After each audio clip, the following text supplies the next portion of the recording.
Through the prayers of Holy Father, so Jesus Christ, our God of mercy on us and save us. Good evening. For those new here, my name is Father Joseph Swaden. I've worked in Orthodox apologetics since 1998. I'm the founder of NFTU, True Orthodox and Ecumenical News, since 2004. I've been in the apologetic space on Facebook since 2016 and on YouTube since 2018. And if you appreciate what we do here, please like and subscribe. Today we do our live Q&A session where you can get your questions answered live. As well as member-requested video reviews. So let's get started. And as always, if you want to jump on the stream to ask a question or make a comment, you can click the link at the top of the chat on Facebook or on YouTube, or you can click the link in the chat on X. And I am adding the chat to Gab right now. I just need to open that up and copy it because I don't have live on Gab yet, but I might, because I am seriously considering making some changes after I saw something disturbing. Give me a moment. Okay.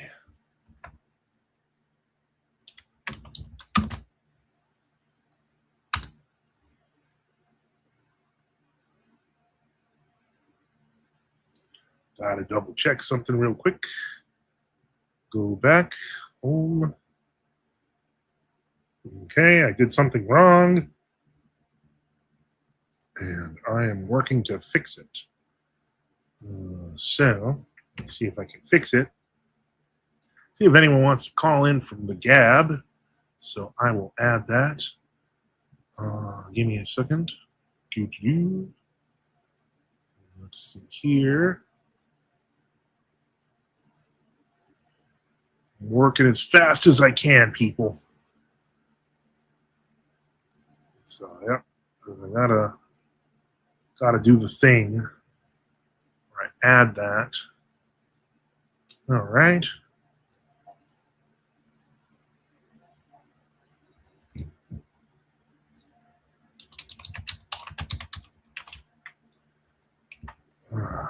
Okay, so we've added that live. And now I can add that to the Gab. You see, I gotta let everyone on the socials know when we're doing things. So that's kind of what I do right now. It's kind of where I'm going with it. So I've now added a way to call in live for everybody. And so yeah, perfect, wonderful. Okay, all right. So just to note there, if just click the link in your preferred chat wherever you're watching this. I'll be taking super chats from the YouTube chat, putting them up on the screen. If you want your question or comment without super chatting, I'll answer it, but you might miss it if I don't put it up. So kind of, it's as always, it's an open Q&A, so let us begin. All right, let's see. Oh, first caller, what? Says Dan, it's Dan Steeple, everybody, and he says, Blessed Feast Day of Saint Paisios the Athonite. That's a new calendar saint, but it's amazing that you found this show to put it on because today is actually the Blessed Feast Day of Saints Peter and Paul, the Holy Apostles. So it's a very big and important day. It's one of the bigger feasts of the church year, considering we just finished a fast. So like everybody watching, the majority of them are, frankly, finally enjoying meat after a while. So you picked a really poor day to troll. Let's see here. Patristic Orthodoxy says, Blessed Feast of Saints Peter and Paul. That is correct, sir. Blessed Feast to everyone. Spraznikom. And I hope everyone had some delicious foods. Not like a lot. You don't have to get fat or anything. Just, not that I'm not fat. But anyway. Yeah, he's trolling. That's all. Let's see here. Sunrise says, hello, when is the Pope Michael debate? Who's Pope Michael? Are you talking about the guy in the Philippines who has like 12 followers? When he calls in. Because I have, the show here, and anyone can call in, including Pope Michael. And so, if he really wants to go there, I'll gladly talk to anyone. Let's take a look here. Gabriel Michael says, had very good kielbasa and kapusta lunch today. Ooh, sausage and cabbage. Well, that's a good stuff. It's good stuff. And so, yeah, it's, if people just want to talk about what they finally ate after a month and a half, sure, I'm down with that. But again, this is a live Q&A show, so you can get your questions answered live, and you can call in and ask. So let's see here. So why was I thinking about doing something different? Well, I'll tell you. There's a user on X, and he's also on YouTube, and he does computer stuff. He does computer programming, like AI stuff.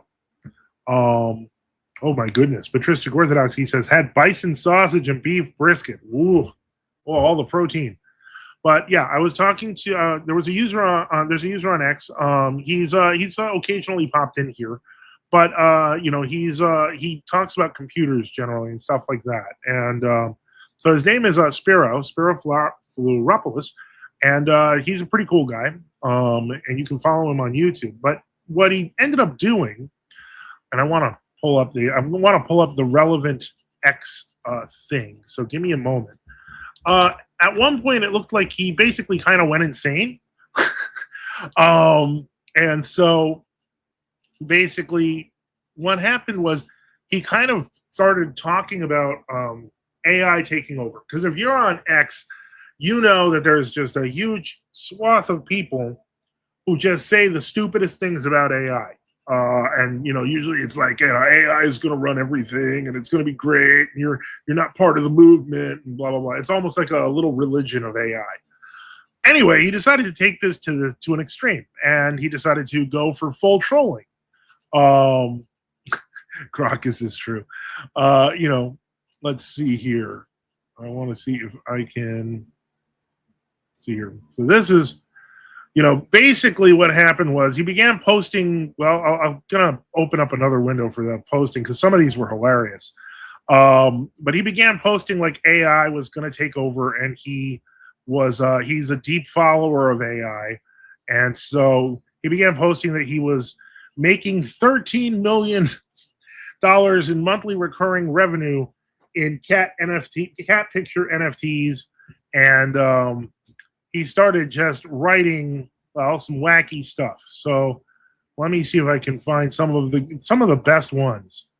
And so let's see here. I want to see because it was actually quite hilarious. And this went on for about 2-3 days. Okay, well here's one. But that one, if you're not a programmer, it might be a little bit over your head. Although the word furry is in it. But so stuff like this. Hold on. Let's put this on the screen. Follow him, by the way, on X and on YouTube if you can. But stuff like this. Yeah. Eventually, he basically made a parody of the worst and most insufferable AI bro you could possibly imagine. And was posting stuff like this about how the AI is telling him to put his kids in an orphanage, and the AI described his wife better than him, so he's getting a divorce. Like, he was saying ridiculous things. And this went on for about 3 days. But he had decided he was going to make it a social experiment, which I will now switch to. And but this is what got me really thinking about my engagement and time on X. And what he said was, what I've learned from the past 2 days of posting slop I don't believe in on X. It works.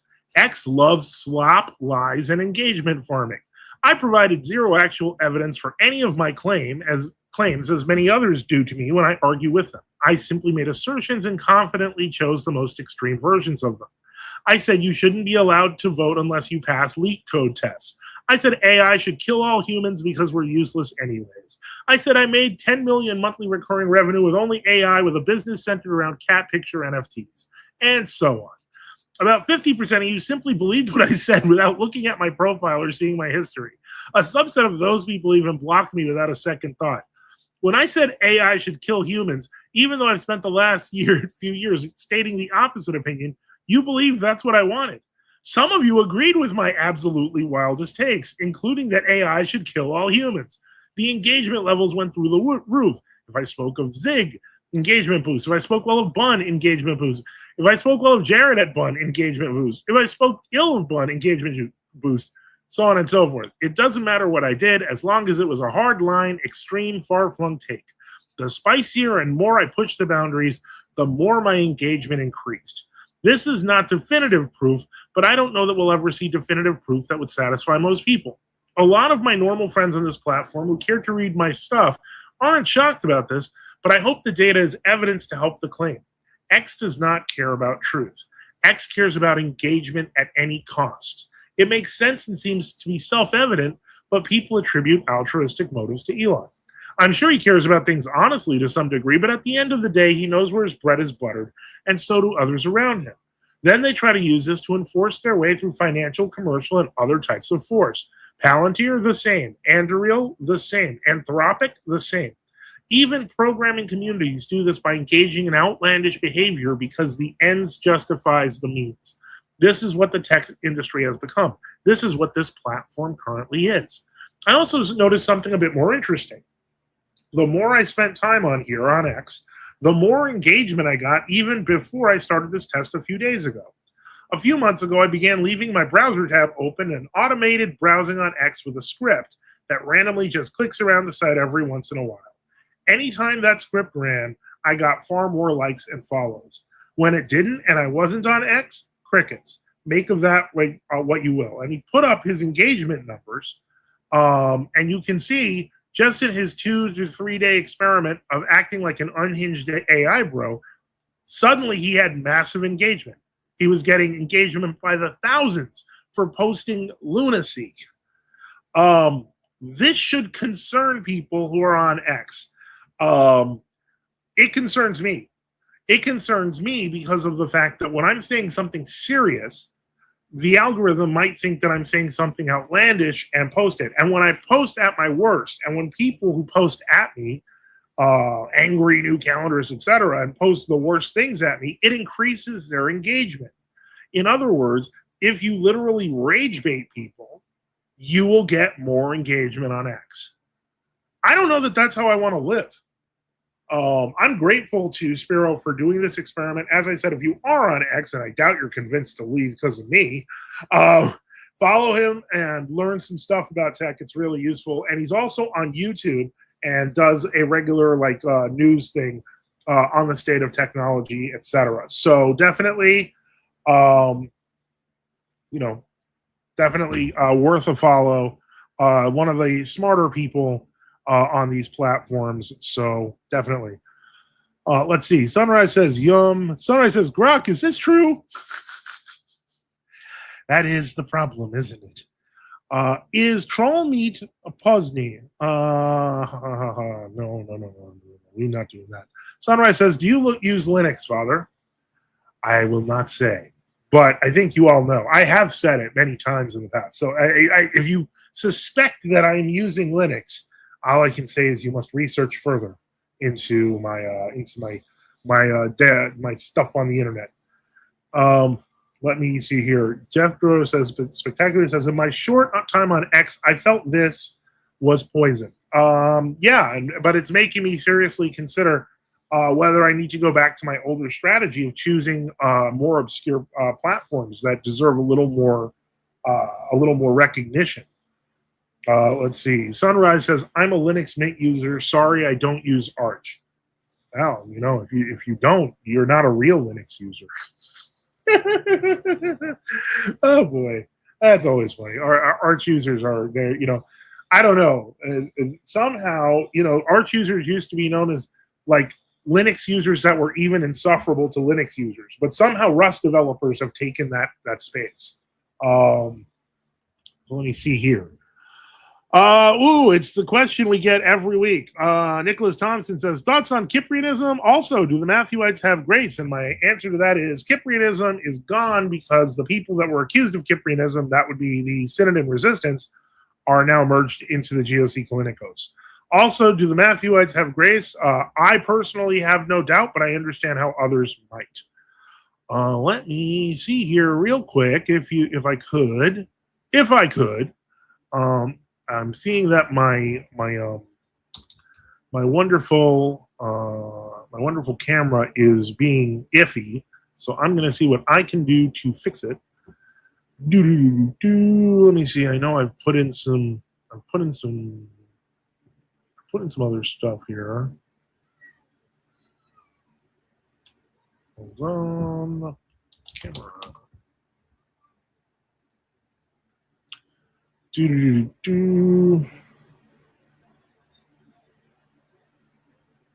What on earth? Okay. Not what I was looking for. Let's try this. What the heck? All right. Let's see if it's in my system.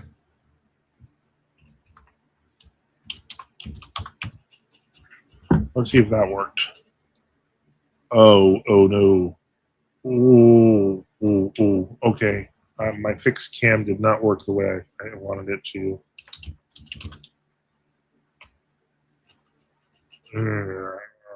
Hold on. I'm cloudy now. Give me a moment. No, it's cloudy now. Hold on.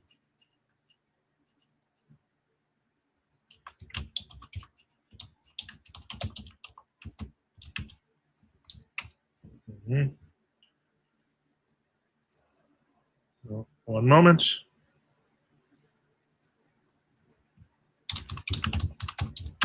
Let me check another quick thing.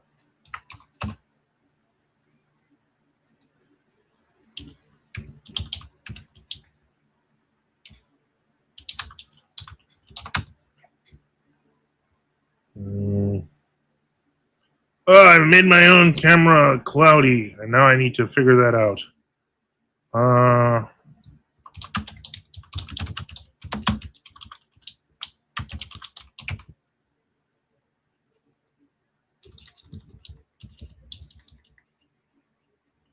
Found it. Okay. Let's see if that fixed it. It did. Okay. Woo! Got it fixed. Yep, I've got it unblurred, so it should be fixed soon. Nicholas Thompson says, wow, beautifully answered. Nice and short. Thanks, Father. Gabriel Michael says, camera looks good from this end. You got more of the bookshelf and frame. Boosted your debate skills by 10%. Yeah, the more books that are on the wall, the more powerful my debate skills become. Yeah, right. Also, the more toys I have from Dollar Tree. All right. Well, we've been here for a few minutes. Yep, and that did fixed it. And so let's take a look here. Again, this is a live Q&A session. So if you want to jump on stream to ask a question or make a comment, just click the link wherever you are. That link should be around somewhere.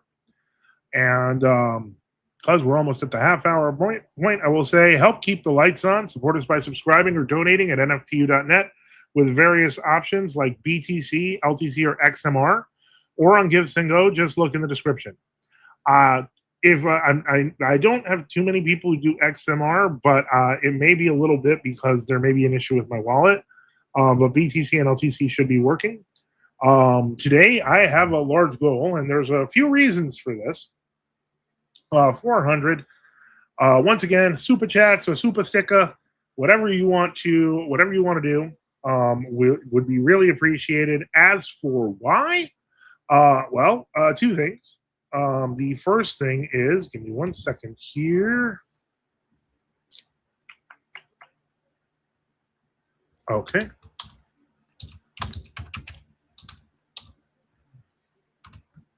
And the second thing is,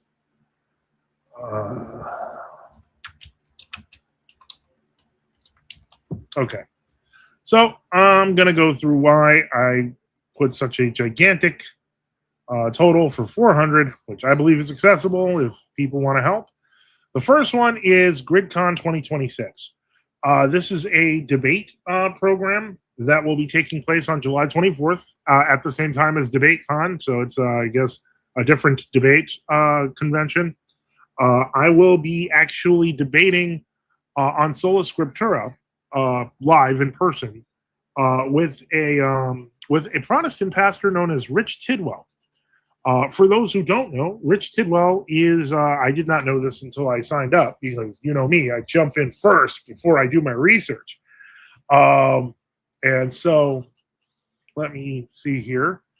And I'm going to, okay, hold on. Whoop, oh, Sunrise with a super sticker. Thank you so much. Very much appreciated.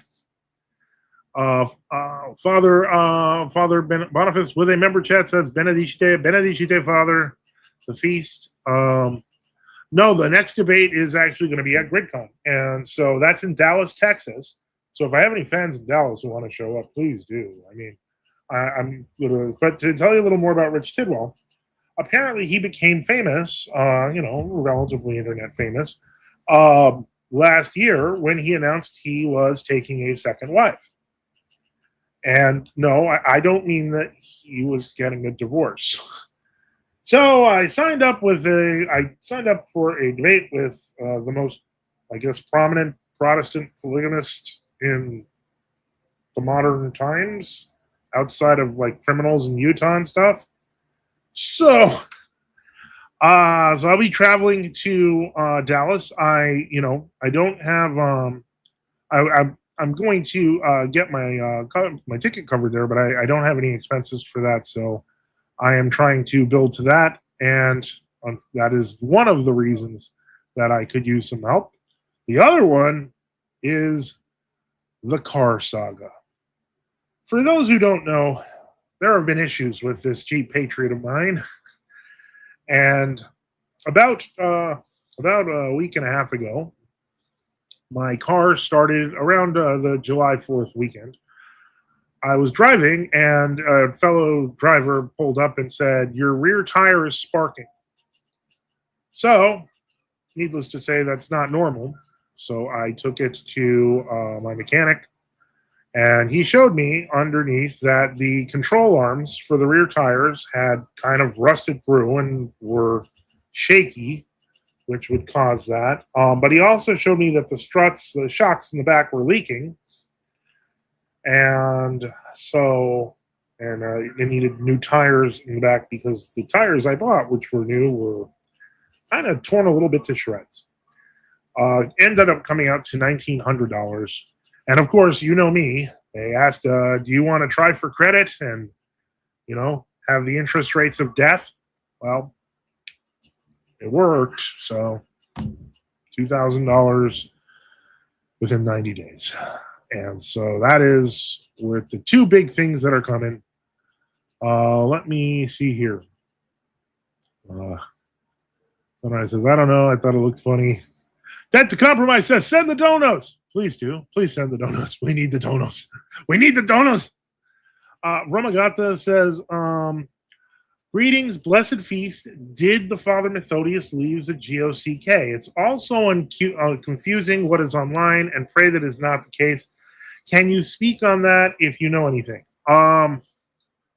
Unfortunately, part of the reason why I do kind of get calls on things like this is because I have a tendency of respecting the privacy of everyone who asks me to respect their privacy until they say, it's okay, you can make it public. All I can say is if you have a way to reach out to Father Methodius or Metropolitan Demetrius, etc., directly, you may want to do that. I can't verify anything until they say I can. And that's been my rule with everything. In a sense, even though, I was known for reporting the news, one thing I wasn't really known for was screwing people over. So I don't like reporting on things until somebody says it's okay, you can talk about it. Then I'm like, all right, fine. But until then, I feel uncomfortable. So I would suggest referring it back to them. Once again, in the 30th minute, time to remind you, if you want to jump on stream to ask a question or make a comment, just click the link, whether in the pinned chat on Facebook or YouTube, or in the chat on X or Gab. But that's the thing. Now, Recton Kisa says, Father, did Jim Bob ever respond? No. He did not, to my knowledge. I did write him I thought what I thought was a pretty polite letter. But I could be wrong. I'll double check with my search feature, but I don't think he did. Yeah, no, I did not get a response. So I'm not surprised. A little disappointed. He wanted to see if there would be a debate between me and Alex Soren, and I like Alex Soren personally, and I would not mind a debate with him. I think he's one of the better apologists out there, and whether he realizes it or not, I will say that engaging us will actually help him understand our position and help him understand his own abilities to debate, critical thinking skills. I don't think that I've had a case where people who debated me on true orthodoxy suddenly were like, I must convert to true orthodoxy. That never happens. But at the very least, they understand the situation better. Okay, that was some note. I don't know what that was. Okay, wait, hold on. Oh, okay, whoa, okay. RJ just sent in via Cash App a huge donation, and I got to put up that super chat as well. So let me take care of that while I work on this. Hold on. And SR for $5. Well, we know it's Sunrise. Hold on one moment. So we got that $5 from Sunrise, and then we have on Cash App $50 from RJ. I don't announce names unless they want me to. So we are down to 345. And we are currently at 55. So we're looking good. We're looking good, people. We've only just begun. Let's see if we can do it. All right. So let's see here. Father Methodius, okay. Father Methodius answers your question from Gutta. What was the reason? A parishioner mentions issues with a bishop in Greece. We can talk about World Orthodoxy, but not GOC. No, I can talk about it as long as it's public. And Father Methodius says, Father Methodius was received by the True Orthodox Church. Greetings, Father. May God bless you for the honor you've allowed me. Thank you, Father Methodius. If you don't know, I've mentioned him in previous streams. Our talk has a new bishop in the U.S., Bishop Victor of Worcester, Massachusetts. And yeah, I guess Father Methodius was received in by the RTOC. I don't know what the response is from the GOC. I assume that will. Yeah, Roma got that. Father bless Father Methodius while you went to Russian Synod. Okay, I guess they can answer each other in the chat if they want, or I mean, that's kind of. Let me see here. Patristic Orthodoxy says, good to know it isn't public yet. Well, I guess it is now. Oh, well, that was quick. Let me see. I mean, something's wrong with GOC. If you left, transparency is helpful in these situations. Yeah, I'm like just the guy in the middle that finds out things, and I try not to talk about the things until they say it's okay to talk about the things. Then that usually someone in the chat says it's okay to talk about it. This happened with Father Mark too when he left ROAC and went to the GOC. I was like, I don't know if I can talk about it. He showed up and he's like, yeah, you can talk about it.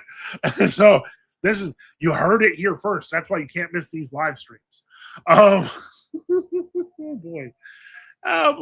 That the Compromise says there's no canonical feast of Paisios the Athenite. That's EP stuff. That is correct, sir. And so let's see here. It's an inside scoop, but I do not give any further information because of stuff like whatever. First off, I'm sure there are people in the GOC who are going to have their own opinion. I'm sure that there are people in the RTOC who are going to have their own opinion, and I don't feel comfortable being the guy in the middle of the opinions, but somehow that keeps happening. But in any case, so yeah, let's take the banner off and we'll continue. Yes, Spiro was kind of the big thing that I want to talk about. I'm trying to think what else there is. Of course, there's always stuff going on in the Afrosinos Cafe. Some guy apostatized and became a Monophysite. But that's crazy. Um, and so let's see here. Let's see here. Do do do do do do do do do do. Okay, just Monophysites gonna angry Monophysites. Let's see. Let's see here. And what else we got? Because this is crazy stuff. Let's see. Or something is wrong. Romagata says, or something is wrong with Father Methodius if he left GOC. Please say something. I can't. I'm sure there are people in the GOC who could say something. I'm sure there are people in the Artalk who could say something. I don't want to be the guy who says something. Yeah, some guy became a monophysite on the cafe. Yeah, he was actually a regular poster here. Maybe he'll show up and it'll be like monophysis or miaphysis or whatever. But I think it's more like, they want to, I don't know the background. I actually got kind of ticked because while there were people arguing with him, like Thomas Deretic on the cafe, I was kind of noticing that, Thomas basically was pointing out that he kind of was taking all his cues from these YouTube monophysites who I, generally don't deal with unless, it's one of their priests. And they refuse to do that because they know that I'll catch them on the agreed statements. But in any case, he kind of started taking a kind of a mocking tone, and then mentioned, because I thought he was born and raised Matthew. It appears that he may be, and he basically said you should tell your parents, and he basically took the attitude, I'll tell them what I want, blah, blah, blah. And I'm like, you know what? This is so disrespectful. He's treating the martyrdoms of true Orthodox people as some sort of joke, and I said, I'm not dealing with you. Obviously you don't have genuineness. If other people who know the situation want to argue with you, they can. But if someone's going to insult their parents or behind their back until they feel like it, I just don't want to deal with it. Let me see here. Romagata says, okay, we'll just pray about it until the speaking is spoken from both sides, but it's hard not knowing the what's and whys. Unfortunately, my great rule when it comes to all of this is until you hear both sides, you don't really understand what's going on. All Rise says mono brain cell. Let's see here. Joseph Patton says, hello, Father. Could you clarify the idea of infallibility in the Orthodox Church? My understanding is that it's more of a Western Latin term and not Orthodox. Yeah, really, infallibility didn't really come into really existence until the Reformation with the concept of the infallibility of Scripture, which is when the Roman Catholics were kind of countering that, yeah, Scripture is infallible, but only within the church is infallible, which eventually led to papal infallibility. Now, I will say that the church does teach some level of infallibility and has since. And usually the term they use is receptionism. But what they really mean is that things that are understood to have been always part of the Orthodox faith can be considered infallible. And with that, that would include the Scriptures. So that's basically the way we would look at it. So there is a level of conciliar infallibility that applies to the wholeness of the councils. It's not necessarily, it doesn't work quite the same as it does in Roman Catholicism, where they apply the claims as strictly. But there is what we would call a relative general certainty that teachings from the councils, etc., they are teachings from the council, etc., they are considered to be normative in the church. Romagata says, all rise when brains are left.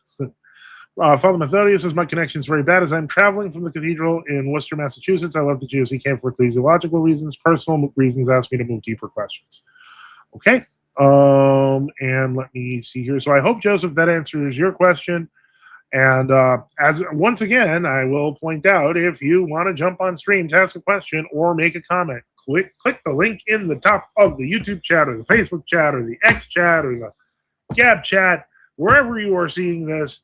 You can click the link and join in by just clicking the StreamYard link.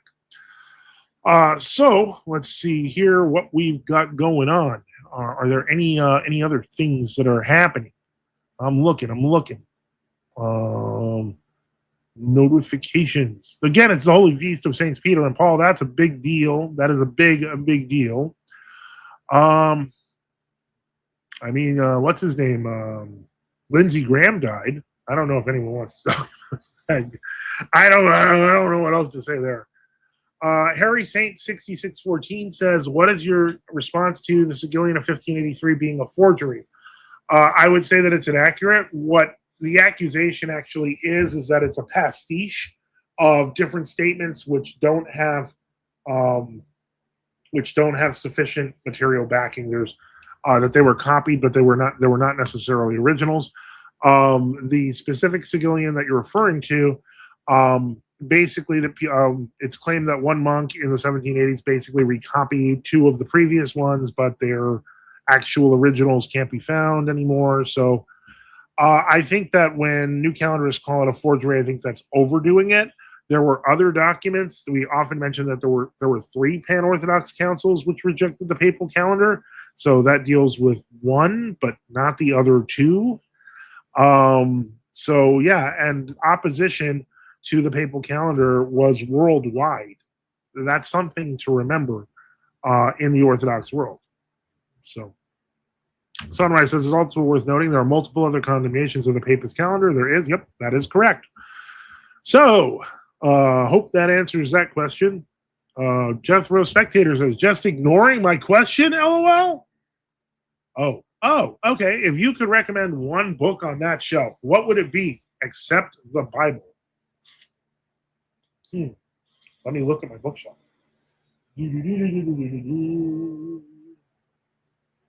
See, here's the problem, guys.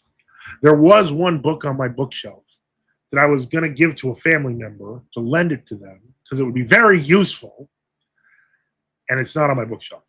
And that book is the Orthodox Catechism, the corrected edition of Metropolitan Peter Mogila, which was approved throughout the entire church as the uniform catechism for over 200 years throughout the world. Very thin book. My synod publishes a version of it. Not a version of it, it's just an edition of it. The text is unchanged. But I thought I had that on my shelf. And this happened literally yesterday. That would be the most valuable book on my shelf. Otherwise, now I have to look at my shelf again.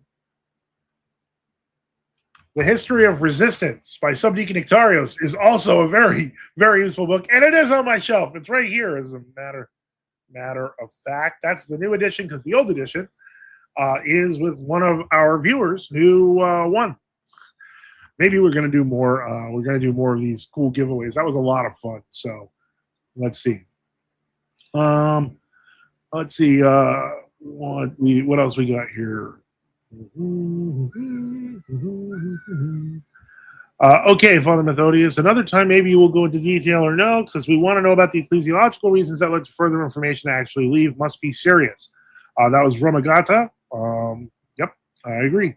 What Bible translation did you say you use, Father? I know you made a video about it. Yes. It is, I use, super heavy, big heavy boy. I use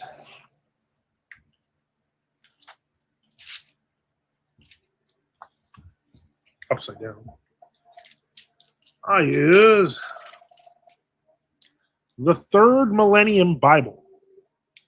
The Third Millennium Bible is a new authorized version of the Holy Scripture. It contains the Old Testament, the New Testament, and Deuterocanonical books, because few people realize that the King James Version actually, in its full version, has those books. So let me see. Hold on. And so, yeah, this version is basically a King James that's just been made slightly more readable. In other words, there were no massive changes to it. The structure is the same, but it has modern English spelling, so on and so forth. So that is the Bible that I use when I am at home, not near a computer, etc. Let's see here. Brahmagata says, I can't wait for the Jew book. Oh, that's Subdeacon Ictarios' book. I forget what it's like. You are Hebrews, but you're not. I forget what it was. But it's that one's coming out soon, or the Synagogue of Satan, it might be called. Debt to Compromise says, read cool books. Let's see here. Harry Saint 6614. Oh boy. Oh, it's the question, the other question we get asked almost every week. I just wish more people read more stuff. How do you respond that true Orthodox have not entered into schism or established parallel hierarchies? Indeed, it is the so-called true Orthodox who have done so prior to any synodal verdict. One, that is not based on history. If you read based on history, you would know that's not the case. Two, a good book to read on that is The History of Resistance, which talks about this very subject, and it's part of the reason why I go and recommend this book left and right, because we really needed this book, because it's basically just a whole history of church history going through when this sort of thing happened. Exactly. And now it's available in softcover, so it's cheaper. I cannot help but recommend that book over and over and over. And if it looks like I'm like, a little crazy town, it's because I get this question all the time. Okay. Oh, Harry says he just bought the book, waiting for it to come. Your answer will be there soon. But to answer really quickly, the True Orthodox Church of Greece formed, at which point the new calendarists immediately anathematized them and said their baptisms and weddings weren't valid. So they actually attacked us first. Then they got together in synod and said, no, the new calendarists have that problem. So it was actually the new calendarists who started it. And then in Russia, the Sergianists took power, and the people who resisted against the Sergianists, including bishops, were the Catacomb Church. So then they formed a synod and condemned Sergianism. And then in Romania, they just started killing old calendarists, and they just started. that was terrible. But they formed a synod eventually, and they have one of the largest, if not the largest, synod in the world. So there you go. So that's the short answer, Harry. But the second answer is, when that book arrives, all your answers will be complete. Oh yes, they will. Let's see here. That's an excerpt from an article. Yeah, and my guess is, I could probably guess it's one of 3 articles that say variations of the exact same thing. Romagatus says Sunrise because I said Jew book. No, it's the Jew book, Sunrise, is because it's about modern Jewry. Priest Methodius says, Romagato, reach out directly and I will explain it. Romagato says, it's Subdeacon Ictarius' book. He's writing about Jews. Yes, correct. Sunrise says, I know I was joking.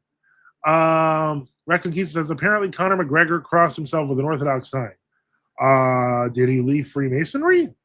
I don't know. Harry St. Celia, okay. Reader John with a member chat says, I got that Bible because you recommended it and I like it. Main Bible I use, so I don't have to use the Orthodox Study Bible anymore. It's actually really quite good. Cross references are good. It's a very, very good edition. Lindorfer says, reach out to Metropolitan Demetrius. And so Romagato says, okay, Father Methodius, I will email you. Thank you, Father. Yep. And so I always say, listen to both sides. Sunrise says, maybe it's just me. I feel like World Orthodox are moving to only addressing the calendar issue. Seems like they don't want to talk about ecumenism or Sergianism. That's the way they've always been. If we're being honest, they've always kind of decided, okay, we're going to talk about the calendar because that's where we think we have our best arguments. And their best argument is, it's scientifically accurate, and we don't want Pascha in the winter. Well, guess what happens south of the equator? The seasons are reversed. So that does happen sometimes. So it's just, people are ridiculous. These people are ridiculous, and they're not honest about things. All right. Let's see what we got. Do we have any new questions? Any new comments? Do we have any new donations? Okay. No, we don't. And anyway, so let's take a look here. We are now at 50 minutes. I'm going to give it another 10 minutes. And then we'll look at talking about something else. If anyone has, Montana Moser with a member for 3 months says, keep it on, Father. Thank you so much. We appreciate our members because they help keep the channel going. That was one angry kid outside. Anyway, let's see here. This is what happens when you don't have an air conditioner, folks. Let's see. Got the bachata in the background. Hopefully you guys can't hear it. Maybe if I turn a little more. Harry Saint says, what is the argument of world orthodoxy resisting from within? Oh, we have lots of names for that. The most popular being kvetching from within. or seething from within, is basically where you sit there and go, this ecumenism is wrong, it's a sin, so on and so forth. None of our bishops care, but we don't have to talk about that. We care. We care. Let's see. So unfortunately, that's actually what resisting from within is. It's literally just lay people getting upset that their bishops are ecumenists, but they can't disrespect their bishops. Let's see. That's a compromise, says exactly, Sunrise. Sunrise says, go yell at them and tell them to get off your lawn. They're not on my lawn. They're actually almost a block away. They just blast things that loud. Michelle Mod 1 says, what does NFTU mean? In my mind, to remember, I made it mean never forget trans UFOs. No, if you're familiar with Dostoevsky, there was a novel called Notes from the Underground. And due to the nature of true Orthodoxy often being in the catacombs, we just thought it was a cool name. I thought it was a cool name, and that's what I went with. And then eventually Notes from the Underground, which is how it used to be written out, became NFTU. But I mean, let's see. Leonidas says, what are your thoughts on Pope Leo of Rome's letter to Pope Dioscorus of Alexandria in 444, telling him he could ordain priests? Yes, Leonidas. For those wondering, Leonidas has left us for the Monophysites. So my thoughts on Pope Leo of Rome's letter to Pope Dioscorus of Alexandria in 444, telling him he could ordain priests. Well, I mean, I guess he could have ordained priests anyway, because he wasn't removed until 451. So I don't know. I haven't read the letter, but I don't know why that's a big deal. Let's see. Servant of God said, I heard Father Joseph thought that Father Methodius was like a cult leader. I don't think that I would use the term cult leader so directly. Let me see here. But I am not going to speculate on that, and I am not going to comment on that, because now it sounds like people are like, we're going to drag him in the conversation. No, you're not. I'm just going to ignore it. Is there any true Orthodox in Kansas City? If I wanted to become true Orthodox, but there's no parish near me, should I just excommunicate myself from World Orthodox? You don't have to. You have to go under a true bishop and a true priest. There is a map underneath every description of every video. There are 2 true Orthodox maps. Click on them, see which one's closest to you. There are over 100 parishes in true Orthodoxy in the U.S., so it's not like you kind of, I watched Father Joseph's TV show. I guess I need to sit at home and excommunicate myself. No, try to get in communication with a priest, with a bishop, so on and so forth. You have to have some sort of regular attempt to church life. Michelle Mod 1 says, cool, I'll look into it and remember that way now. Okay, cool. So I hope that helps, Timmy. Use the map. I mean, we could look at the map, and I feel like I have become true Orthodox customer service despite my wishes. So let's. Okay, so here's one, and let us go to Kansas City. Kansas City is in Missouri. Let me see here. Holy Transfiguration Mission is in Mammoth Spring, Arkansas. Then there's a Genuine Orthodox Church in Owasso, Oklahoma. Yeah, it's a pretty big. You're like in between 4 churches that are pretty far away from each other. There's St. John the Baptist in Cedar Rapids, Iowa, and St. Seraphim of Sarov in Duluth Avenue, Sioux Falls. So you're like in this square of churches that are far from you. But I would suggest contacting those priests. I can show you on the map why this is so depressing. But maybe you can, in that case, use that to find somebody. Because Kansas City is right here. And there are 4 churches that are fairly far away. They all look like they're I'm going to guess 5-6 hours away. But contacting them was, let me see. Sunrise says, you should air on a local TV channel, Father. Yes. What I need to do is start my own public access television program. Like many Saturday night live shows before me, I'm sure I will be very entertaining. Harry Saint says, are there some synods not in communion with each other? Well, it used to be that all synods were not in communion with each other. So it was a lot worse 20 years ago.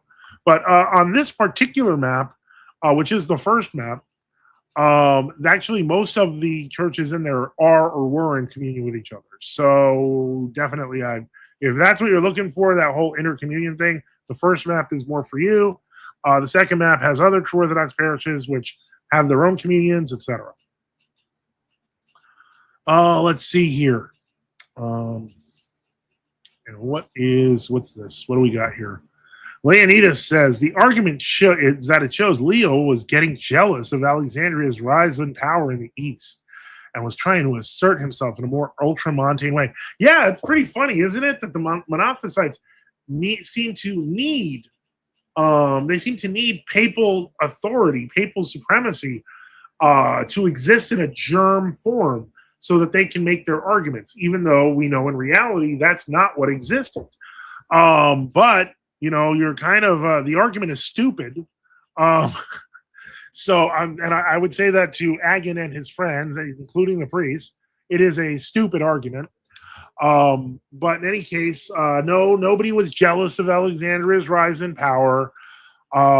It's kind of a crazy theory. And I hate to say this, that's where I feel like, I don't know, I feel like Monophysite argument jumped the shark to, like all of a sudden they started applying, like, maybe it's because Islam took over those regions for so long, it made the people dumber. And so they started using dumber arguments. And then I guess, in the age of YouTube, we finally found our classic idiots to fall for them. Timmy Turner says, is GOC USA okay? I heard Archbishop Gregory talking trash on everyone but them. There's a reason that Archbishop Gregory is not on either one of those true Orthodox maps. And that reason is because, yes, he talks trash on everyone except himself, because he runs what he calls the GOC America. So, of course, he's not going to slam on himself, even though he's the only quote-unquote two-man synod where one of those bishops was ordained by a uniate. Sunrise says, didn't you used to be Matthewite, Leonidas? Yeah, the drama is on the cafe. If you're into that sort of thing, where I just basically said, I'm not dealing with you, but Thomas Deretic is, and hopefully some people answer him. Reconquista says, Bishop Pavlos used to do public access TV. He did. All those old videos that you see, like of him in the 80s and stuff, those were on public access television. You're right.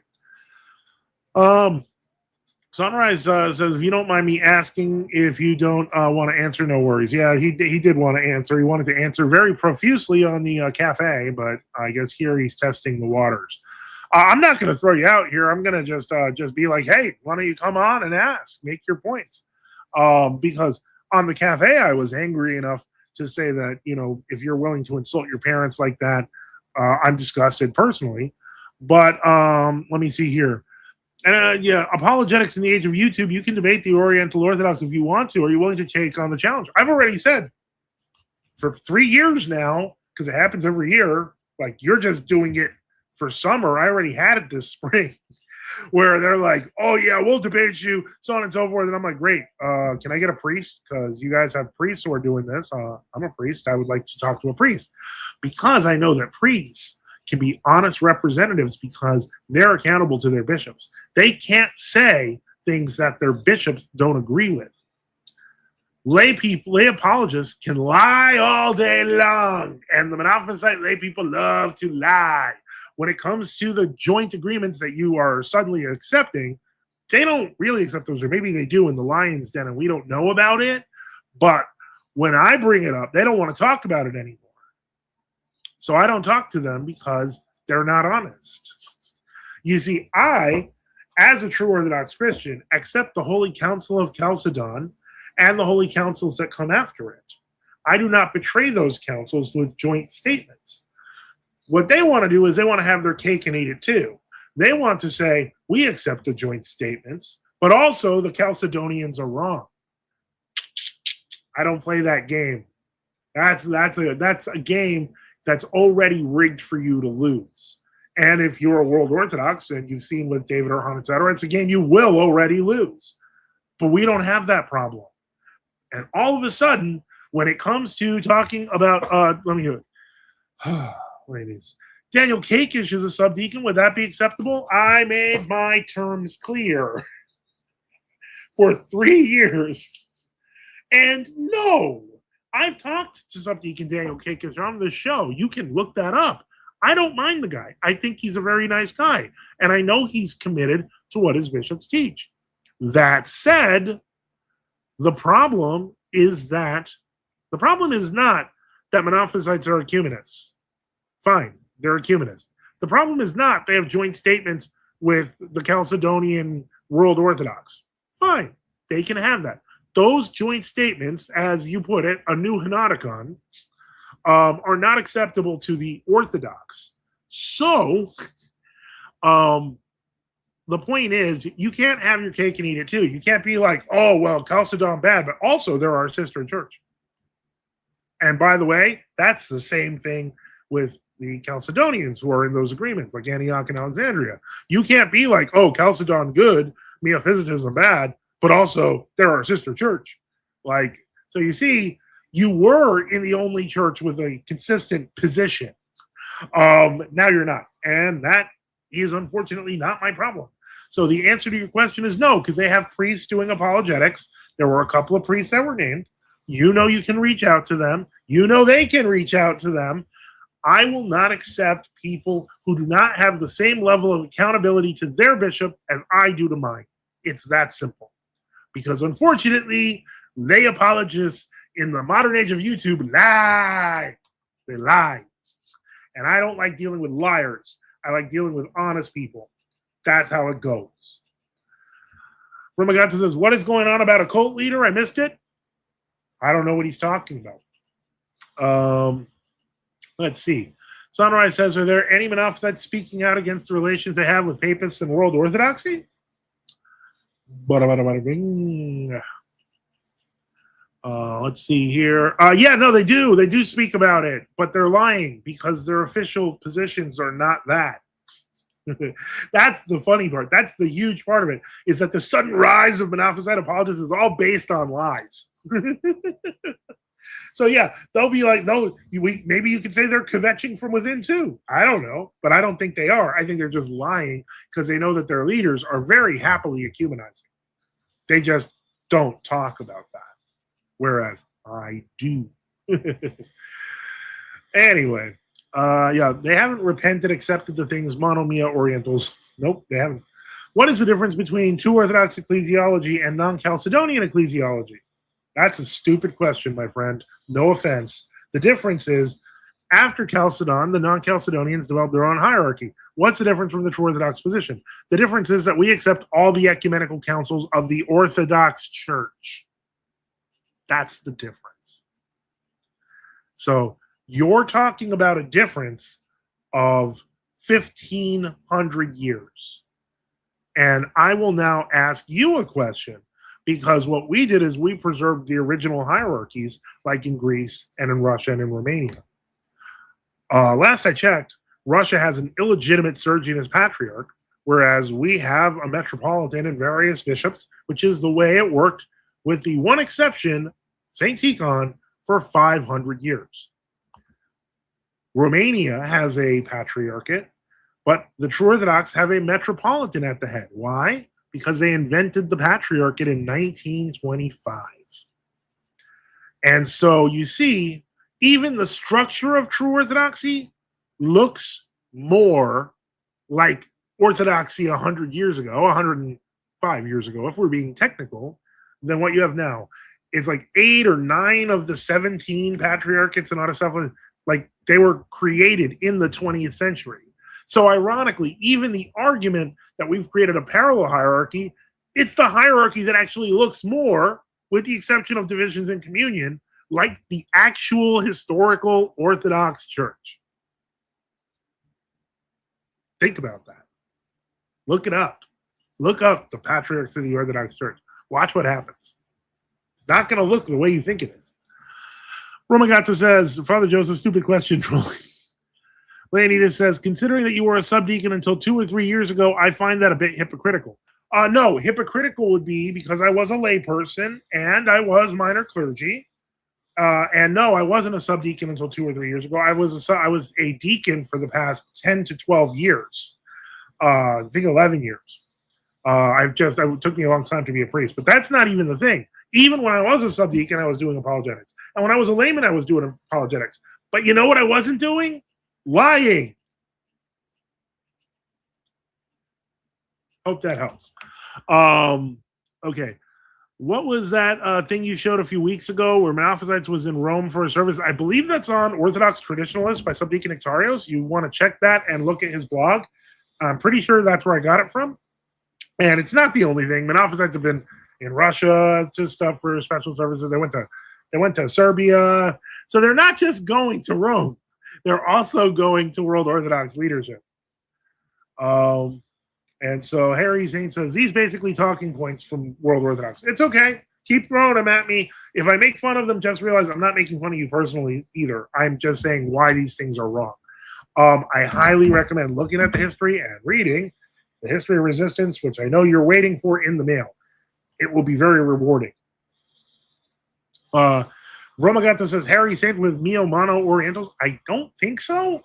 I think he's more seeking into World Orthodoxy versus True Orthodoxy, etc. And that's fine. So that's about it on that. Okay, time to end the show. No, just kidding. This is, once again, it is now. We're about an hour in.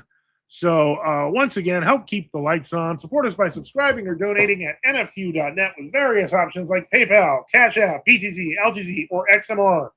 Though it may take me a while to get XMR, so use the other ones. Just look in the description or on Give, Send, Go. We do accept Give, Send, Go. It takes a while, but we accept it. So please, that works. Right now, we're currently at a goal of 345.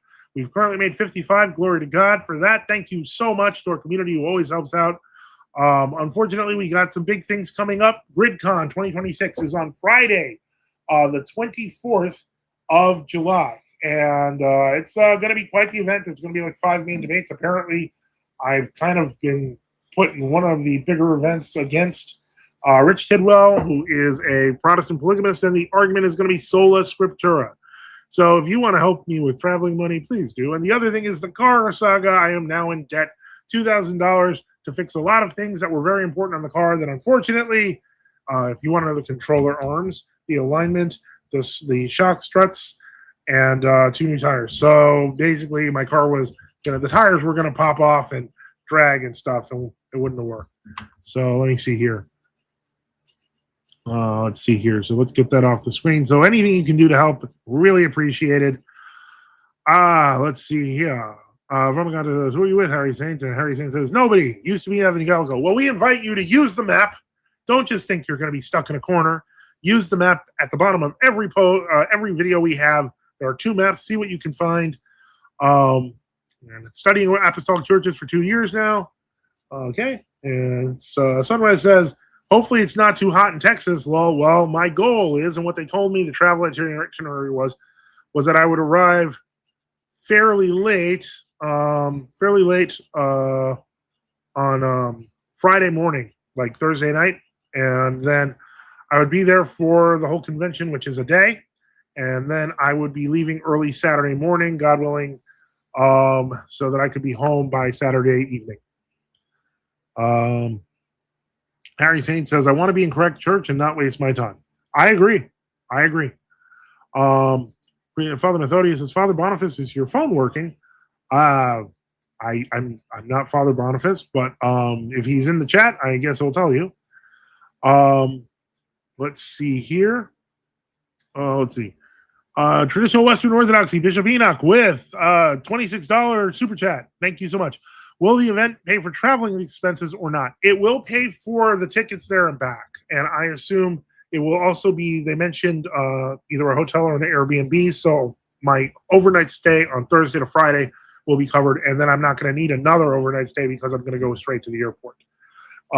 So God willing, that should work out okay. But I'm talking about things like incidentals, like food, or if I need to take an Uber or something. The main reason is really the car. I mean, if we're being honest, I'm terrified that about the car, and So anything that can be done. But yeah, traveling money will help. And I will be basically saying the exact same things next week too. So that is very much appreciated. So thank you for that, Vidika Enoch. And I will be adding that to the balance for this. So let's put that in there. That's a $26 super chat. And so that makes math hard. It is now 81. And then minus 26. 319. The goal is down to, so we're down to 319. We're down to 319, and the current is 81.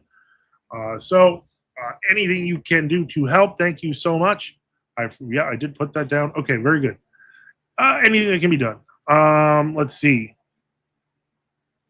And then Rum Magato says, I don't know. Well, Harry Saint was my mocking Catholic polemic name. Used to be Harry when I wasn't Christian. Yeah, well, Haralampos actually is very commonly shortened to Harry.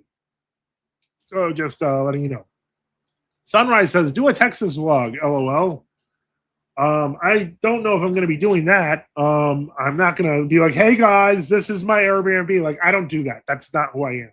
You guys know that. So let's see here. No time. Ramagato says, no time is wasting seeking Christ our God, Lord and Savior.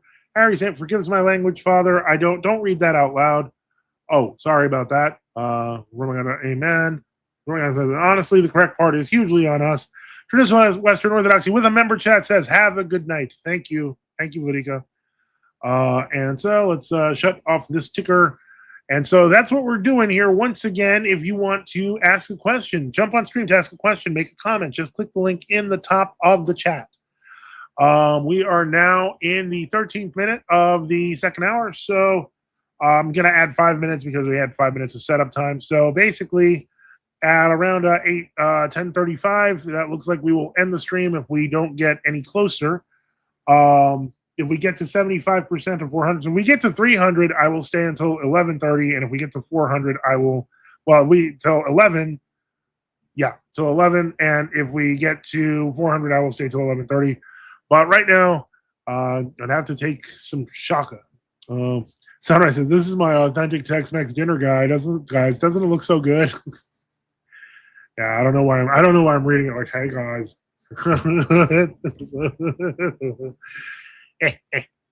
Anyway, checking other things quick. All right, that's where we are now. So let's see here. Do we have any new comments? Yeah, I'm not going to talk about the seminarian guy. That just seems tacky. Let's see.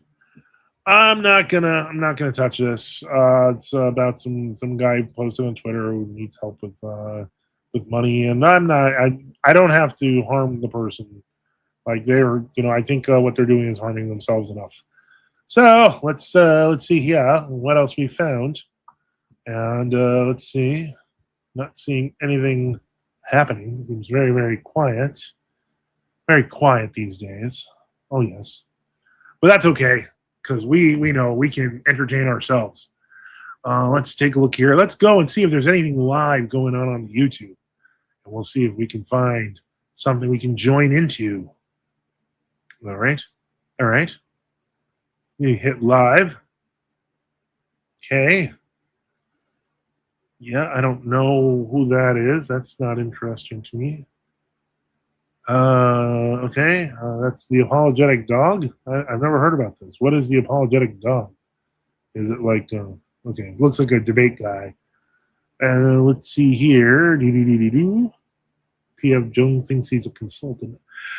I don't even know what that is. A lot of people are talking randomly. Okay. I am looking, guys, for streams that may be worth talking to or challenging. I'm gonna tell you, it's kind of slim pickings today. Let's see here. What are Trump accounts? What are baby bonds? And a lot of people watching the sports ball because that's the move. All right, let's shrink this. Let's take a look at what else we got here. Flock safety CEO calls privacy critics terrorists. That was crazy. Okay. Argentina, to nobody's surprise, has advanced to the semifinals. Let's see here. Is that one video not a good idea? The one I previously suggested in chat, Patristic Witness YouTube channel. Can you send me the title? I don't have. I have the memory of a gnat these days. So, Leonida says the Oriental Orthodox don't cause schisms over calendars, unlike you, Nestorian, old calendarist, ancient Church of the East. Well, first off, you see, you've already joined in. Even though Nestorius was condemned at the Council of Chalcedon, like his fellow compatriots that he has now joined, he's becoming too stupid to read. It's such a shame. He was such a smart young man, and then just one day, I guess he went to the lion's den and his IQ vanished. You can always pop in and chat if you want. Maybe we can, like, I don't know, just like get your ear and get some brain cells back. I don't know. I don't know.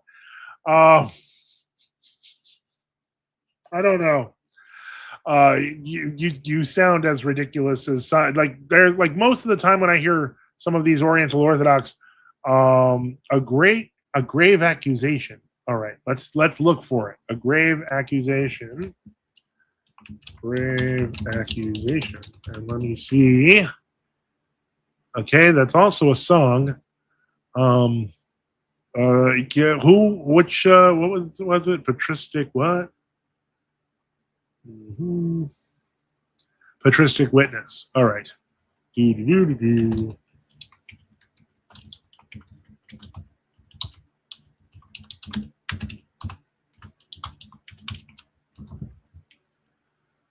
Okay, a grave accusation refuted. Okay, yep. All right, well, who's this? It's got a picture of Papa Nicholas Planas, which is a good sign. Oh, it's Saint Paisius, one voice. Okay. All right, so this guy's kvetching from within. Let's see what he's got to say. I think this is hold on. Okay, hold on. So is this what's his name that used to be? He used to have another channel. I forget his name. He used to. You guys probably know better than I do, but I can already recognize the whole scroll up with church music thing. So let's see. Let's put it on the screen and let's see what it says. Do.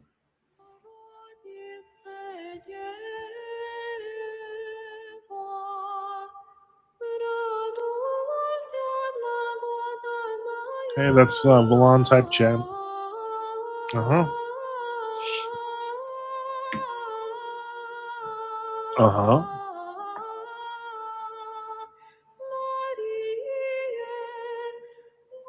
Uh-huh.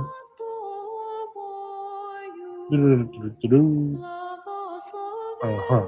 Wait. Hold on. The monasteries of Elder Ephraim are often subject to such criticism as they are ultimately under Archbishop Opidophilus. What? Yeah, because no, that's actually correct. They are, their center of Eucharistic unity is an ecumenist. Both ends of the debate then will level the accusation of Orthodox Presbyterianism against their opponents. Well, yeah, but from what I understand, Father Theodore Zizas' position is that he doesn't actually commemorate anyone. So a non-commemorator is not the same as somebody who commemorates an ecumenist heretic. So let's continue. Yeah, this is going to be bad. I can already tell. This is arguing. There better be a really good argument because it's kind of arguing for congregationalism or Presbyterianism, which is also bad.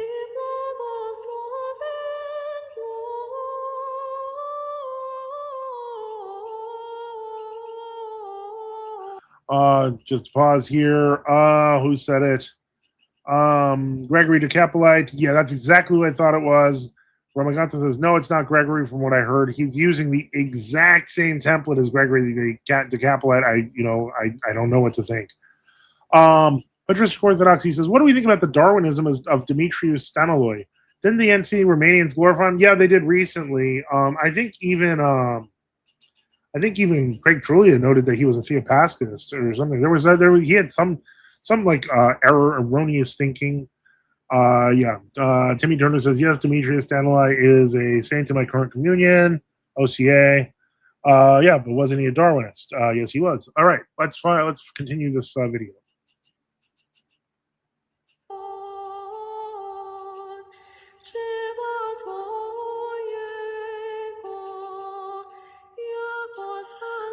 Okay. Yep. Mm-hmm. Mm-hmm. What does this have to do with the claim that you can be without a bishop?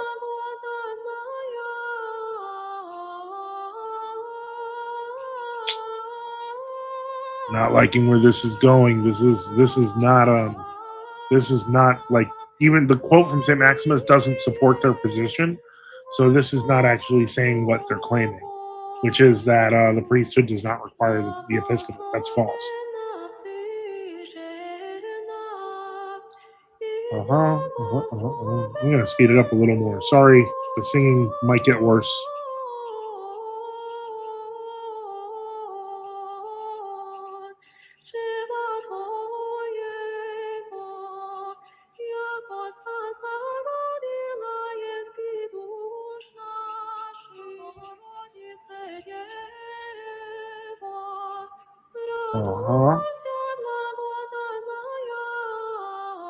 Oh boy, yeah, but this ignores the fact that even St. Maximus understood the bishop as the center of the priesthood. I can get into how priests celebrate in an emergency, but it still has to do with the episcopate.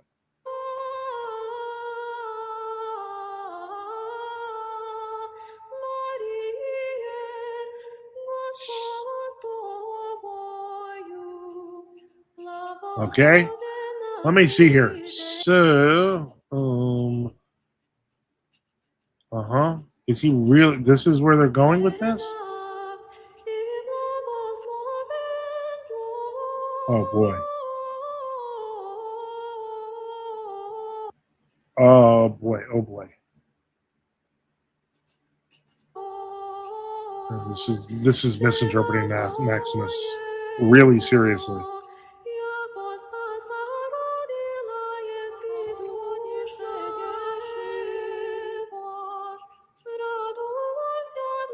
This is disturbing, guys.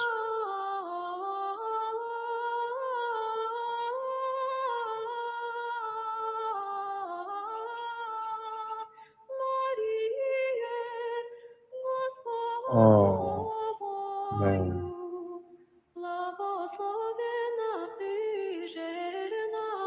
Oh, boy.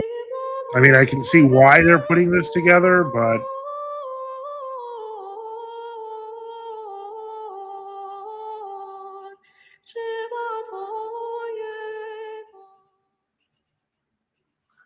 Yeah, no, that's false. First off, the center of the Eucharistic unity has been the bishop and has always been the bishop since the time of the Bible. I did discuss this in my last debate with that guy who, lost on apostolic succession. No, there is a distinction between the priest and the bishop. The bishop is the center of Eucharistic unity. And what happens if you don't have a bishop? Your bishop dies, or you separate from communion from a heretical bishop. What you're actually supposed to do is commemorate all Orthodox bishops. Now, why would you be commemorating all Orthodox bishops if the episcopate's unnecessary or superfluous? The reason that they're taking this position is because they know that there are other bishops they can go to. They just have to look for them and would have to, until then, say for all Orthodox bishops. What they're doing is they're actually changing the ecclesiology to say bishops aren't necessary. That is ultimately what it comes down to. That's Presbyterianism. That's heretical. So unfortunately, that's what they did. Whoever it was, I can't give a thumbs up to that. Let's see here. Oh yeah, that's Stonistic Scholastics. Believing God is the cause of evolution. Yep. Mm-hmm. Interesting. It would be a great blasphemy to claim that God used Darwinism to create rather than what's described as in Genesis as interpreted by the Holy Fathers. Yep. Uh, Lindorfer says, so this is what happens to your brain after you graduate from St. Vladimir Seminary. Yes, unfortunately. Sunrays, says, haha. Patristic Orthodoxy says it's moving too fast for me to read. Yeah, I made it fast because I wanted to get to the point. But you can always go to, the title was,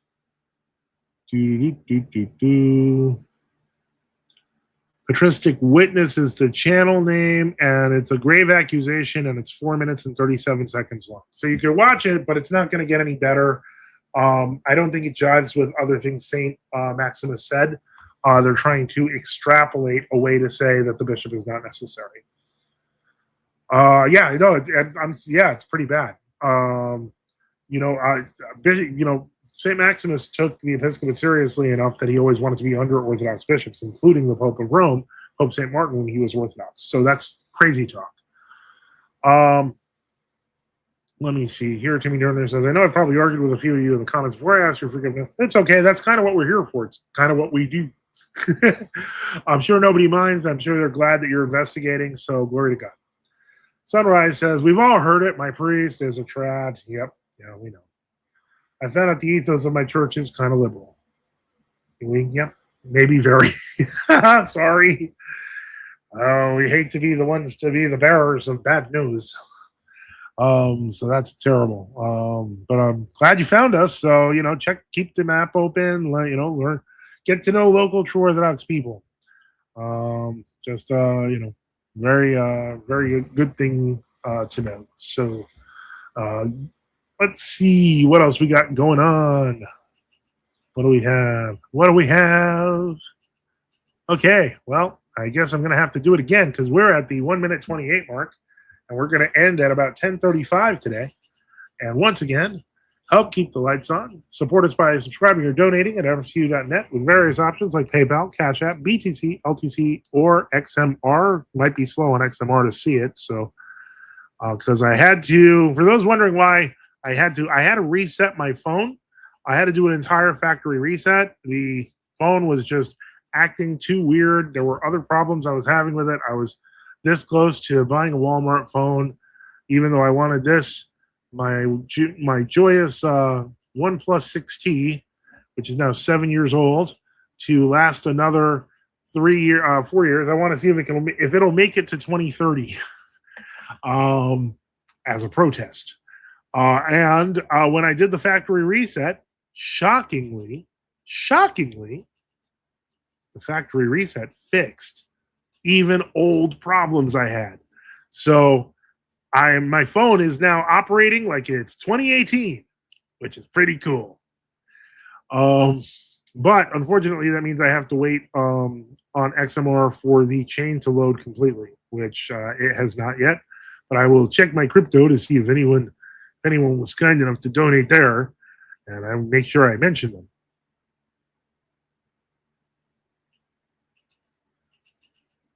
And checking.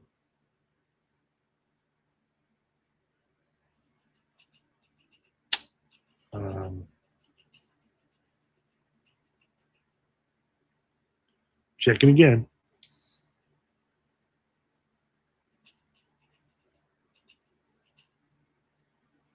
And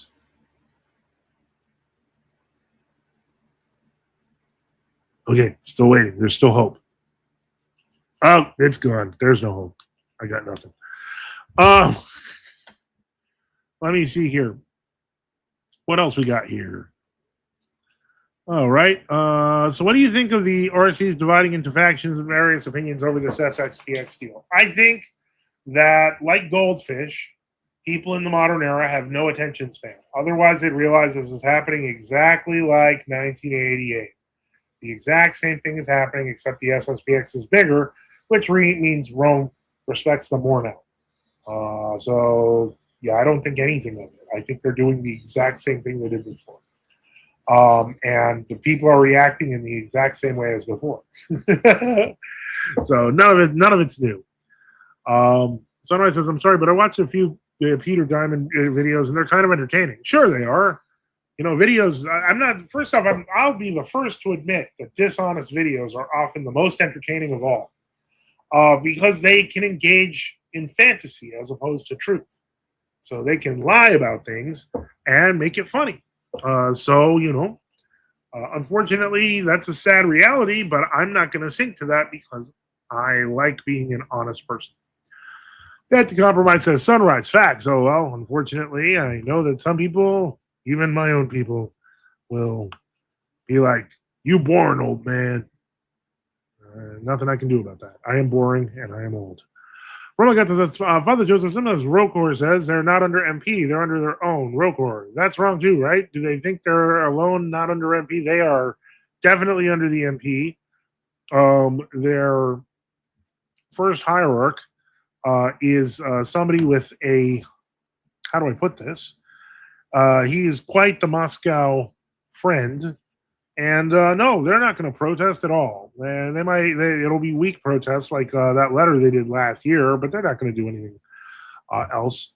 Why do the Romagata says, why do these Rocor say that? Because they know that if you say they're Rocor MP and they're under the MP, Rocor has a long history of condemning the surgeonists that are in the Moscow Patriarchate. So it's hard to be like, we are against the surgeonists, and then be like, we're also under the surgeonists. So that's why. It just shows their hypocrisy and how they're not really the Rocor, and how all of those scattered fragments, as they put it, of the Rocor are in fact the real Rocor operating under the rules of Rocor in Class 362. Sunrise says, what do you think of Xiaomi Chinese phone? From what I understand, Xiaomi is they're like the big popular phone, but they're also the ones with the spyware in them. This Chinese phone, it's OnePlus, comes from 2018. Pretty sure before they started putting spyware in them, because that only started about 3-4 years ago. So even the newest OnePluses probably have spyware in them, so I won't bother. Gabriel Michael says, the Diamond Brothers video on Fatima area is spot on. Haven't seen it. Sunrise says, I like the videos in the Pentecostal Roman Catholic zone. Well, those are funny on their own. You don't need to do much to make those funny. Timmy Turner says, I definitely argued with Death to Compromise. LOL. Forgive me, brother. Haha. Timmy Turner says, a seed was planted. I will do my diligent research and figure out what I should do prayerfully. Glory to God. And you're always welcome here, so don't feel bad. Romagata says, it's contradicting. So weird. It is. It's contradicting because they're lying. Doublespeak is, the kind of the bread and butter of the surgionists and the ecumenical communists. So, unfortunately, doublespeak is how they go. It's what they do. Let's see here. So, it is now... We're 1 hour and 35 minutes in, so we are down to about a half an hour. Oh boy. Where is everyone today? It's awful quiet. I think they're all at the World Cup. I mean, that's the only explanation I have. They're all like, it's the feast. They're all eating, and they're like, open wide for some soccer. That's my explanation. That and, brisket. Let's see. Death to Compromise says, not sure why we argue with him, but it happens. So he's wishing you well, and we welcome you here, Timmy. Let's see. Remigata says, World Cup is demonic, but would you have felt that way if Norway won? I'm sorry. I'm a bad person. Anyway, let's see. Do true Orthodox have to separate from a heterodox spouse? No, you don't. There are rules to that, though, and I would suggest talking to a true Orthodox bishop, etc. But yeah, we understand that, and no, the reality is that happens sometimes, and sometimes, especially now with world Orthodoxy, etc., you have to kind of take that into account. Not every person who comes into true Orthodoxy is like, okay, well, time to divorce my wife. Although there have been a few, and I'm always like, don't do that. So anyway, let's see. Romigato says it's all controlled little hats. I mean, one could argue that about the Olympics too. Sunrise says soccer is weak. True intellectuals watch NFTU stream. I agree. However, I used to watch soccer, so this is the first year I have not actually watched a single game, and I probably won't unless Argentina makes it to the final. Then I might. I might in the second half if Argentina's ahead. Only because then Argentina will break a record, and this matters to me because dear old dad, my dad, came from Argentina. Wait, that's a sound. That might be helpful. Might be handy. I don't know, but I'm checking.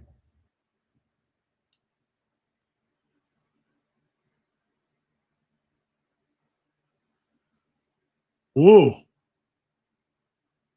Oh, wow. That's great news. Glory to God. Just somebody I helped. Oh, wait. Ortho Apprentice has arrived. And he's, I help out people all over, but I'm glad to hear from somebody, family I baptized. So glory to God. That's wonderful news. It's none of your business, guys. It's none of your business. Not yet. I mean, maybe it'll be your business sometime. I'm not saying when. Okay. Welcome, Ortho Apprentice. And why does it sound like you are fighting an elephant? I'm driving. I got a stick shift car and I'm in traffic. Oh, so it's okay. First gear neutral, first gear neutral, first gear neutral. Oh, no. Okay, that explains it. What's your question? So I'm finally getting a chance to read the history of resistance. Yes. I've gotten down like I don't know, 50 pages or so. Yeah, it's definitely worth it. It is. There's one. None of it has me confused except for one part where it's let me see, I don't have the book in front of me, but it's Saint Firmilian and Saint Cyprian, I think that's their name.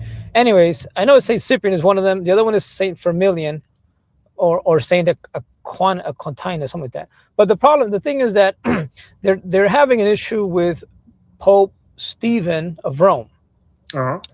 Okay, so I'm sure you're aware of this, where there was like persecutions going on, and then some people caved. Yep. And they were, so they caved. So then, after the persecutions were over, they wanted to come back to the church, and there was an issue with baptism and whatnot, and Hold on, I got to interrupt you for just a second, Ortho Apprentice. Yeah. Thank you to JB. Very big donation. Thank you so much. $100 Cash App donation. Thank you, and really appreciate it. Thank you so much for all of your help. So JB, 100 via Cash App. Just got that. Thank you so much. All right. Sorry about that. I didn't mean to interrupt there, Ortho Apprentice. Continue. No, you're right. So the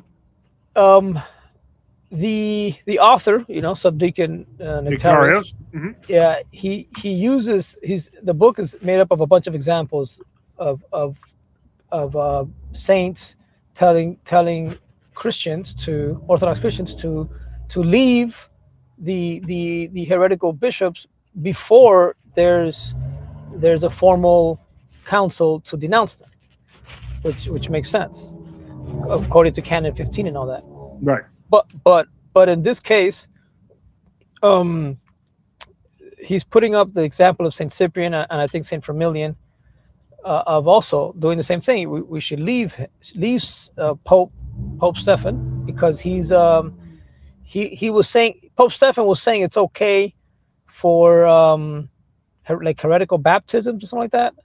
For the but in the end it turns out that Pope Stephen's view actually succeeded over Saint Cyprian's and Saint Firmilian. So how is that an example of leaving a heretic if it wasn't a heresy yet? That's what I'm trying to find out. When was it a heresy? One thing to remember is that the position of Pope Stephen versus Pope Cyprian, a lot of especially studies that are done by ecumenist authors like to say Pope Stephen's argument won versus Saint Cyprian. The history of the church shows that's not always true. In many cases, heretical groups were rebaptized. Rebaptism reappears every so often, even though, like you said, well, in the Russian church it was settled. But that's not actually true, because even though you do see that in the Synod of 1667, as Subdic Nectarius is published, again, great, the Orthodox Traditionalist Publications publishes so much stuff. In 1620, Moscow held a synod saying that Roman Catholics had to be baptized. So, the idea that it was ever uniform and there was a winner and a loser, and that's all made up ecumenist garbage. So the truth is, it's largely unsettled. And I think that to get closer to the real Orthodox answer, it is always situational. The church has to look at what the baptism is. The church has to look at what they're doing. And in some cases has to say, no, that's not an acceptable baptism. And that's what the Russian Church abroad did in 1973. They basically said the heterodox baptisms have changed so much in the past 150 years, they no longer even slightly resemble Orthodox baptisms. And so, okay, I hope that helps. Yeah. Because the thing is that as I was reading that passage, I obviously the book is not going to say that Pope Stephen's stance was the one that won the day. I just went to check. I went online and checked on Google, and to see who was who and like that. And right. I understand. And so Wikipedia said that Pope Stephen's view won, but I didn't actually. It's Wikipedia. I didn't actually read the council. I didn't read the council. So what does the council actually say? Well, if I remember correctly, the Council on Baptism actually follows the same pattern as St. Basil's canon, which is that certain groups can be baptized, certain groups should not be baptized, etc., based on their practice. But I do know that St. Cyprian was very big on baptizing heretics, not lapsy, but heretics. Lapsy could be received back not by baptism, but through second and third rite. What is the definition of a lapsy? Lapsy is somebody who was baptized Orthodox, but then they fell away because of apostasy due to pagan persecution or threats. They basically apostatized to save their skins, and then went back to the church and said they repent. And there were other groups that basically rejected that, but they all fall under that Donatist umbrella. So, okay. Did you have any other questions for me? No.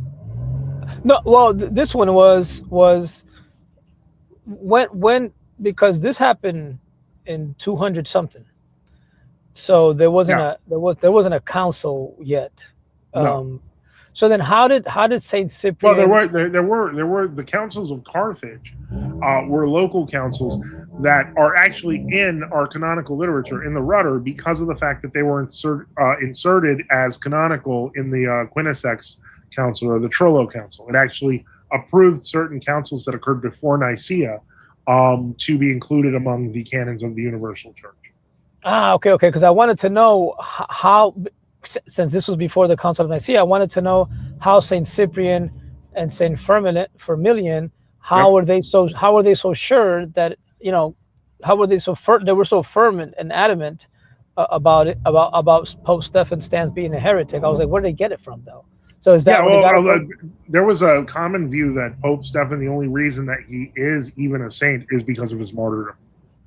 Right. Yeah, I did read that. But I'm saying, like, the letters that Saint Firmilian and Saint Cyprian were writing to each other about Pope Stephen, they sounded really sure. Like they were so sure that Pope Stephen was committing a heresy. And I wanted to know, if there haven't been a council yet, how did they feel so sure? Yeah, they had councils. They had councils before. Okay, that's the thing. Okay. All right. Well, keep reading the book. I'm sure you're going to get a lot of information. It's a lot to pack in there. And did you have any other questions for me? Well, here's another one. Just how did Pope well, what's your opinion on that? Like, did Pope Stephen? Well, did he not know about was wrong. No, right. But I'm saying that how was he trying to pass? Like when it was his turn to explain why he was being heretical, how did he try to explain it? Because I haven't even gotten that far. I don't know that his view was heretical, but it was too loose to be considered within the pale of orthodoxy. But is there anywhere where how does he how is there did he write down anything explaining why Yeah, he there are he letters of Pope Stephen. You could read them, and you could kind of compare their respective views. Oh, okay. All right, that was it. I wanted to ask you that question because Mhm. I didn't know where Saint Cyprian and Saint Firmilian got their where they got their stands from. But Yeah, so well, now they were very yeah early on, and so these are traditions that they carry down from the apostles. yeah The okay. beauty of a good book is that it leads you to study more and learn more as you go along. So I'm glad to see you're studying it. I want you to call back when you're done with the book. I want to see how you feel when it's over. Okay, Um, okay. all right. But in any case, God bless you, and you have a great night. Thank you. You too. Bye now. Okay. Let's take a look here. We got a whole bunch of comments since then. Oh, they were moving.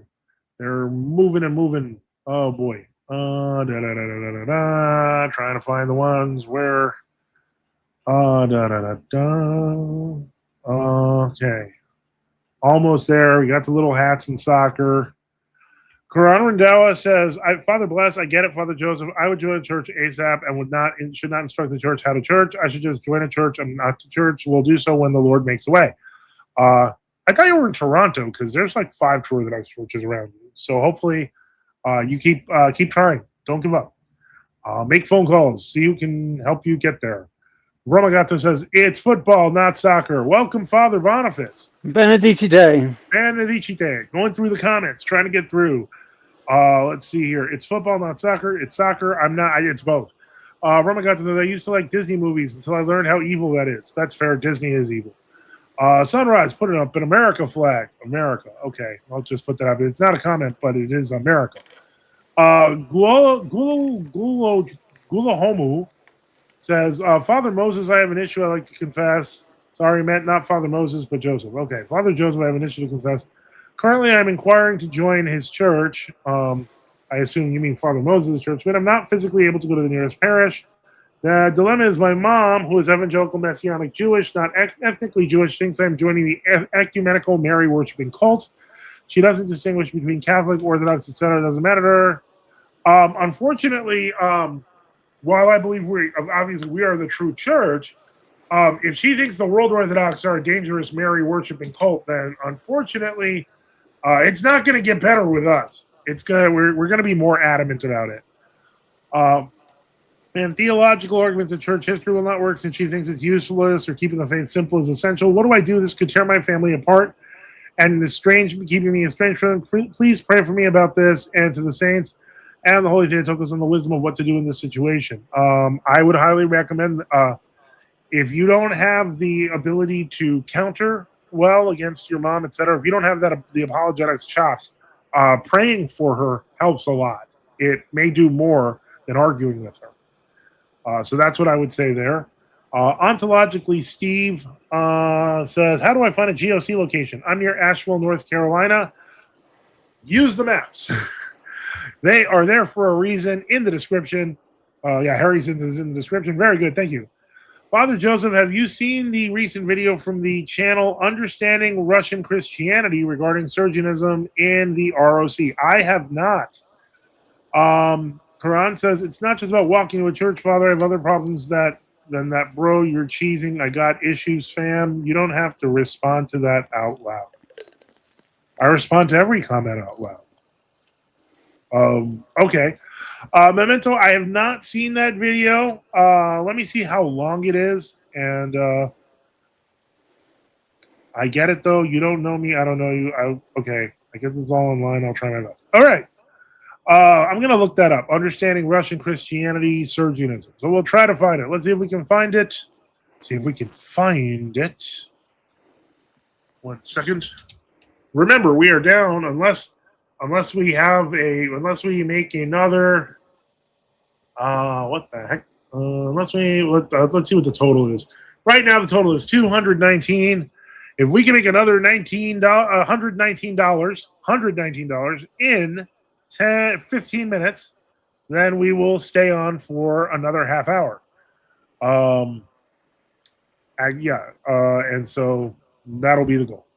So Let's see if that is going to happen. Otherwise, let's see how long this Understanding Russian Christianity video is. First, let's get to that channel.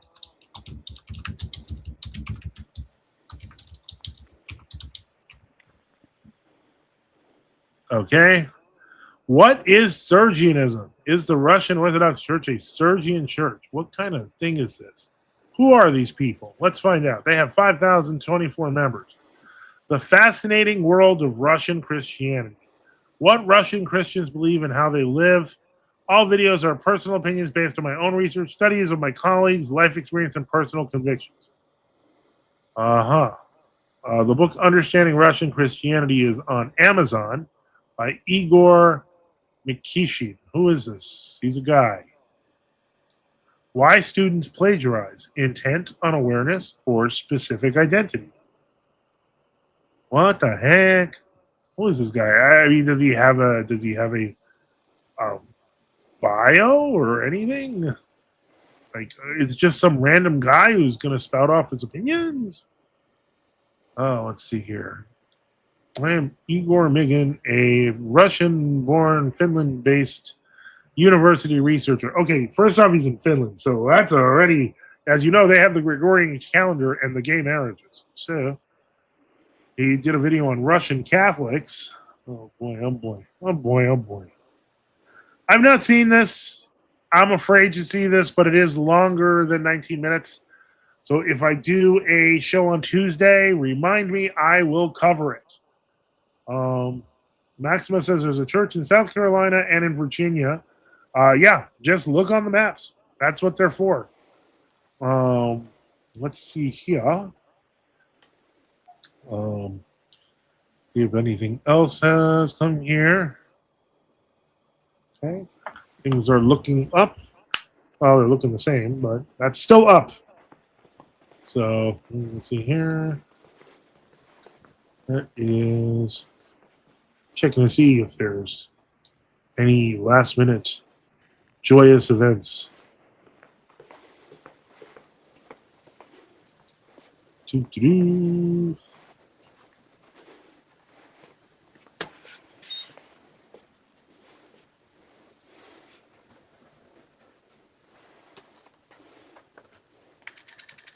Okay. All right. No change there. Going to try something different.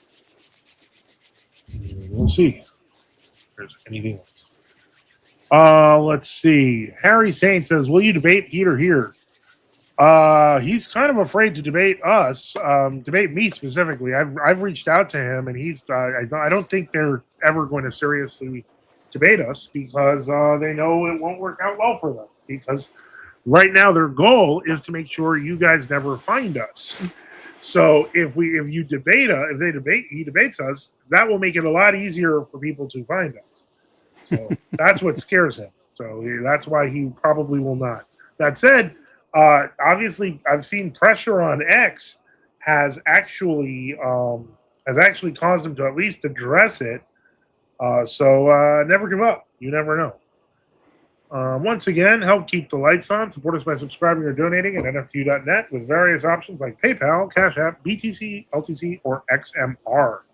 Just look in the description. Let's see. People need to stop gatekeeping. Yep, they do. Thank you, Father Swain. May God and the Holy Theotokos bless you and your parish. No problem. May God bless you and the Father, Son, and the Spirit. Harry says, shaking my head. Yeah. And Lindorfer says, there, GOC, Steve. Yeah. Just look on the maps. They're there. Everything is there. So, let's see here. What else we got going? Any other things? Any surprises? No. Looking to see if there's any comments. But yeah, we will review the Russian Christianity video. If we are here on Tuesday, we should be.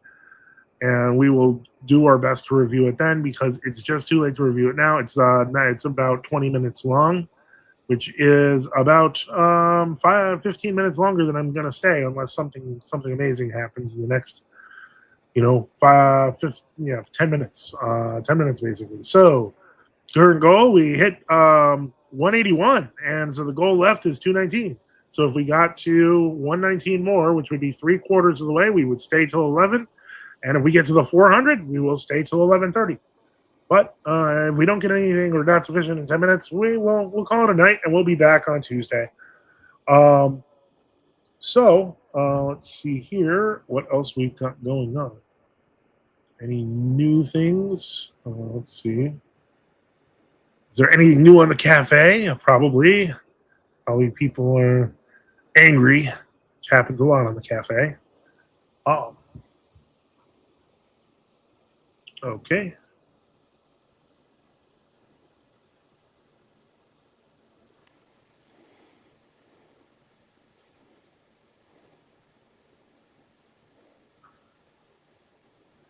And so it's there's people on the cafe talking about this stuff. I guess they're trying to talk to you.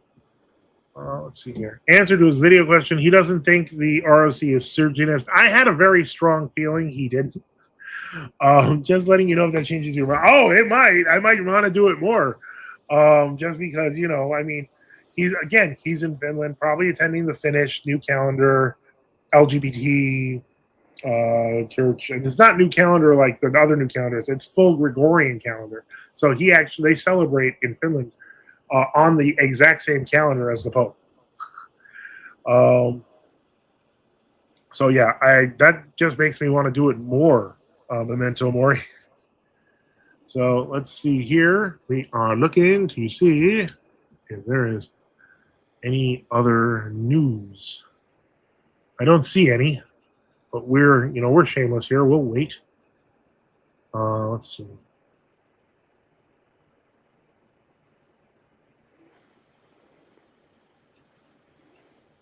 Okay.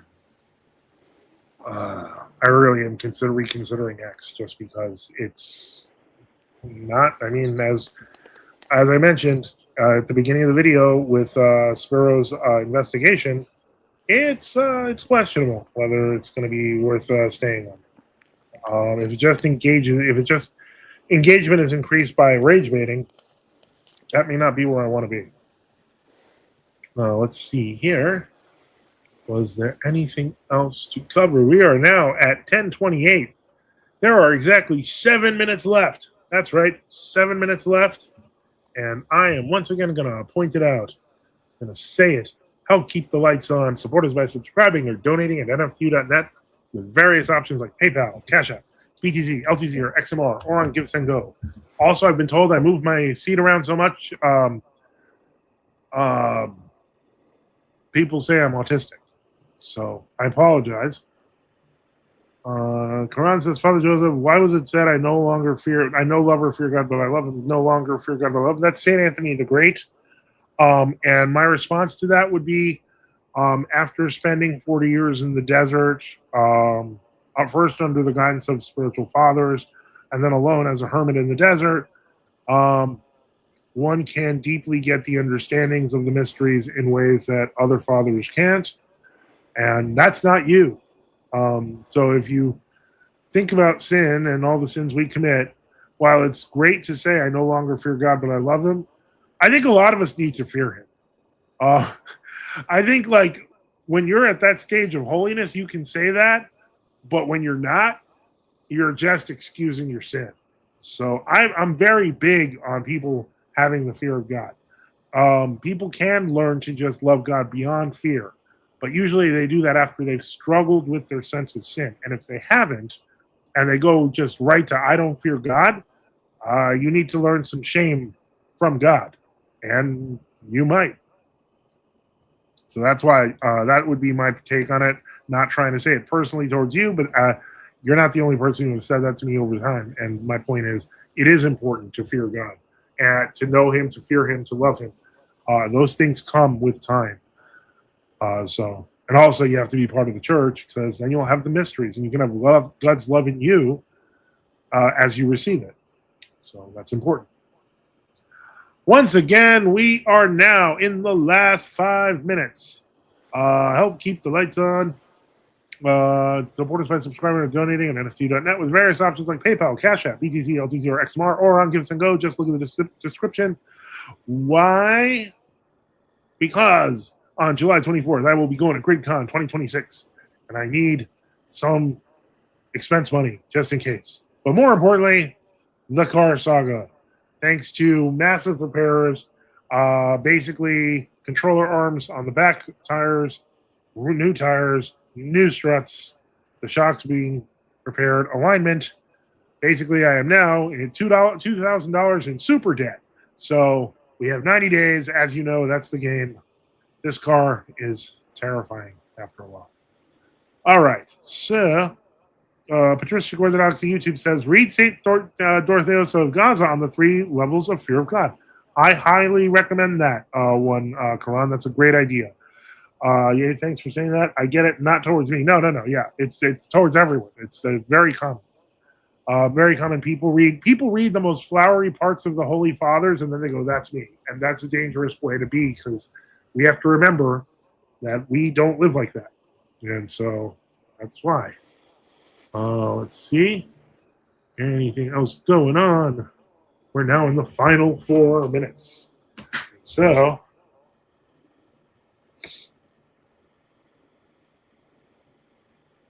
oh boy. Final 3 minutes, folks. I can sit here in silence. It doesn't bother me. Okay, but if we keep making comments, I can't. I never read the Holy Fathers, but okay. I would suggest reading St. Dorotheos of Gaza on the fear of God. That is available online. And by the way, St. Anthony, who you quoted earlier, I no longer fear God, but I love him. That St. Anthony of the Desert is a Holy Father. So yes, whether you realize it or not, you have been reading some Holy Fathers. All right. And so we are now here, and I'm waiting to see what is happening. Anything new on X? No. Anything new on YouTube? No. Except for that 20-minute video, which we will cover on Tuesday. Anything new on... Let me check if there's anything new on Gab. Did anyone write me on the Gab? No. Let's see here. No, nothing there. So that leaves us here. But Ortho Adjust for $5 says Spraznikom. Thank you for that. And Kran Rendawa says books are for fools. No, my friend. Books are not for fools. Books are for the opposite of fools. Books are for people who want to read and not be fools. So, Ortho Adjust with a $5 super chat jumps that total up by $5. One moment.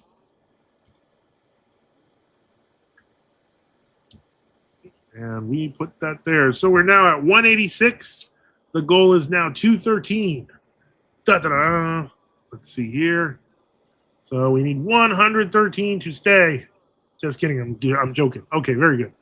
Okay, so we are now at the final minute. It's 10:34.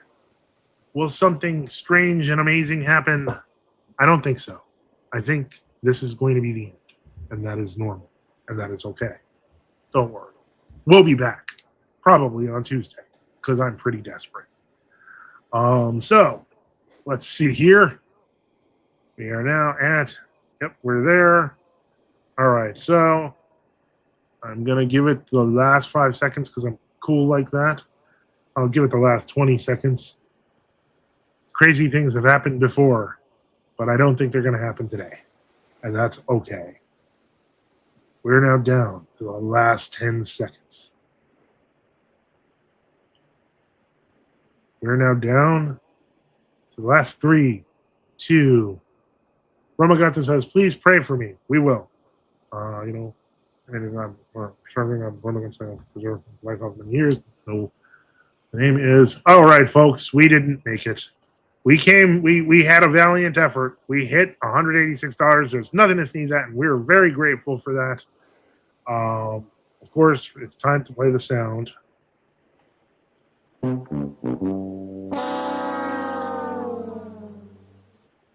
Losing.